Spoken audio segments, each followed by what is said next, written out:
Sybil Wilkes with what you need to know. Today is Thursday, December 15th, 2022. Number 1. Less than 1 month after the shooting at Club Q in Colorado Springs, Colorado, survivors of the mass shooting traveled to Washington, D.C. to testify before the House Oversight Committee. The goal of Wednesday's hearing was to highlight the real and growing problem of violence experienced by survivors of horrific attacks. Members of Congress say they are seeking to point out changes that have happened and those laws passed by state legislatures, particularly in Republican majority areas that have stripped away protections from the LGBTQ communities. Number 2, Arizona Senator Kyrsten Sinema, an unapologetic moderate, has alienated progressives with her stance on the filibuster and other issues, and now she's leaving the Democratic Party to register as an independent. Sinema's move is unlikely to change the power balance in the Senate, as it comes days after Senator Raphael Warnock won the Georgia runoff election to give Democrats a 51-49 majority. That includes 2 independents who usually caucus with them, Senators Bernie Sanders of Vermont and Angus King of Maine. Number 3, a person's choice to decline vaccinations does not outweigh public health and safety requirements in medical settings. That according to a judge's ruling in a Montana case. U.S. District Judge Donald Malloy last week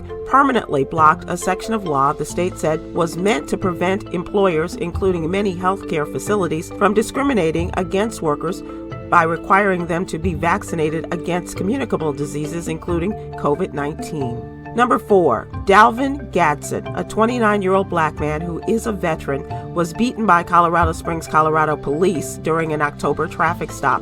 His attorneys are now calling for a criminal investigation. On October 9th, Gadsden was living out of his car when an officer identified as Officer Hickman stopped him for an improperly displayed license tag and claimed to smell marijuana in Gadsden's car and allegedly observed that Gadsden's speech was slow, that according to court documents. But according to Gadsden's attorney, the vehicle should not have been searched because marijuana is legal in Colorado. Gadsden sustained multiple injuries, including his eye, a ruptured eardrum, and PTSD. He was charged with 2 counts of second-degree assault on a police officer, resisting arrest, obstructing a peace officer, driving under the influence, and driving without license plates. Both assault charges were dropped, and the DUI charge was dismissed December 7th. Number 5, Stephen Twitch Boss, who was a runner-up on the competition series Star Search and So You Think You Can Dance, before landing opposite Ellen DeGeneres in her syndicated daytime talk show as a DJ,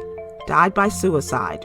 He was 40. According to TMZ, around 11:15 a.m., paramedics got a call for a medical emergency at an LA motel where they found Stephen Twitch Boss dead from an apparent self-inflicted gunshot wound. If you or someone you know is considering suicide, please contact the 988 Suicide and Crisis Lifeline by dialing 988. Just those 3 numbers, or texting STRENGTH, STRENGTH, to the crisis text line at 741-741, or going to 988lifeline.org. That's a lot to remember, but please, if you need help, reach out somewhere to someone. Here's your daily inspiration from Yogi's Jewels.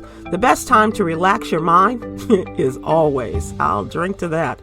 Join me today live on YouTube and Facebook at 7 p.m. Eastern, 6 p.m. Central with our mental health and wellness contributor, Aprilette Russell, as we discuss today's top headlines and more. Please subscribe to our What You Need to Know newsletter by going to SybilWilkes.com. We seek to inform and empower.